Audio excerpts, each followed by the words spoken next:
isa sa mga nakikita kong concern ng mga nagsisimula pang tumakbo, mga runner or kahit ng mga season runners dyan na gustong bumili ng relo, running watch, tulad nitong Huawei GT Runner na hawak ko ngayon, is yung accuracy niya pagdating sa Strava. Na itong Huawei running watch na hawak ko ngayon, hindi siya directly nagsisync sa Strava. Dadaan ka muna sa health app nila, yung Huawei Health app.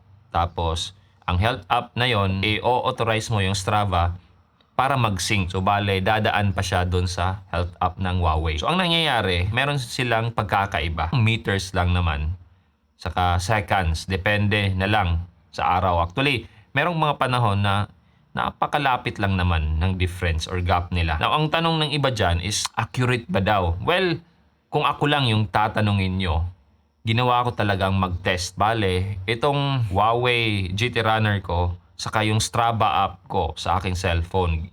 Yung ginawa ko, kung nakikita nyo sa mga daan natin, meron tayong tinatawag na kilometer marker.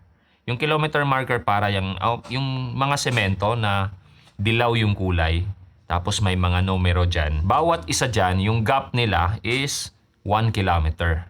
So ang ginawa ko, para ma-confirm ko kung legit nga ba na accurate itong relong to, pinagsabay ko yung Strava at dito sa relo ko. Well, ang naging resulta, pareho sila ng reading. Pareho silang 1 kilometer yung naging reading sa Strava at dito sa relo. But for some unfortunate reason, pagdating sa pag-sync galing sa Huawei Health app papunta sa Strava, ang nangyayari, nagkakaiba na. Merong algorithm or sa binasa ko sa internet, merong ginagawang correction daw itong Strava. Nagkakaroon talaga ng pagkakaiba. Big deal ba yon? Deal breaker ba yon na merong pagkakaiba?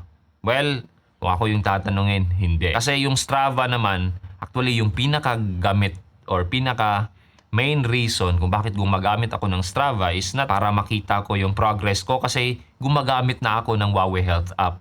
Mas kino-consider ko yun na comprehensive kasi nakikita ko ever since nagsimula ako ng running era ko, doon ko naka-record yung lahat ng takbo ko. So mas comprehensive yon. So hindi talaga ako dependent sa Strava. Actually, ang pinaka-reason ko lang kung bakit gumagamit ako ng Strava is for my shoes. Doon naka-record yung mileage ng mga sapatos ko. Although hindi talaga ever since day one, kasi siguro mga ilang buwan pa lang ako nagtatrack sa mileage ng mga sapatos ko. So doon napupunta, nakikita ko. Kasi every time na meron akong takbo na naka-record doon, meron akong sapatos na nakalagay. So designated, depende sa ginamit ko nung takbong yun. Pero hindi lahat ng takbo ko naka-record sa Strava. Kasi kung indoor yung ginawa mong takbo, hindi outdoor, hindi siya masisync doon sa Strava. Magkakaroon lang ng syncing kung ang ginawa mong workout is outdoor running. So, yung tumatakbo ka sa labas na merong GPS. So, yun lang yung sinisync sa Strava. Once na indoor yung tinakbo mo, kunwari treadmill, para pareho ng ginagawa ko dito sa aming bahay na andito lang ako sa loob ng bahay tumatakbo sa aming kusina, sa aming bakuran, doon naglulup lang ako. Hindi siya nare-record.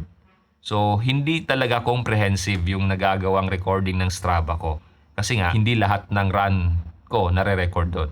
So, kung mapapansin nyo, siguro nasa 600 pa lang yung tinakbo ko doon sa Strava ko this year. When in fact, around 700 plus na kilometers ang nagawa kong takbo. So, para sa akin, hindi big deal na hindi sila nagmamatch ng record ng Strava dito sa mismong relo ko.